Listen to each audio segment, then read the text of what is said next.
I feel like if you were confronted with the thought experiment of the shallow pond, I can see many people responding almost with this sense of overwhelming need to do something, and almost feeling that if you kind of take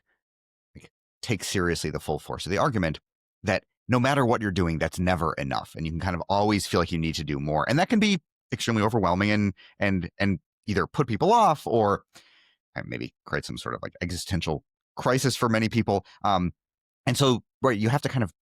pair it with this very practical aspect of saying, okay, what is actually the reasonable amount we can assume that people can actually kind of bear in terms of the amount they're going to donate or the amount of effort they're going to give. Is that the right way to think about it? There's the demandingness objection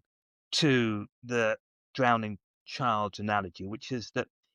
with the drowning child, you've just got one child and you just pass that one child on one day. But because the need that you mention is it's almost bottomless, really what you have to imagine is that you're passing struggling child every day of the week, as it were. So you go past a child on Tuesday, you wade in and you ruin your suit. Then you go past another child on the Wednesday who's struggling, you wade in and you ruin your Rolex. You go past another child on the Thursday or whatever, and there's always a drowning child. And people think, well, that's just too much to ask, because at every given moment, it always seems like the right thing to do to sacrifice your, if you can afford it, your suit for the child, or to sacrifice your watch for the child, and so on and so forth. But if you have to keep on doing that because there's always somebody who's in more need than you are, that just seems to ask too much. And that's both a philosophical puzzle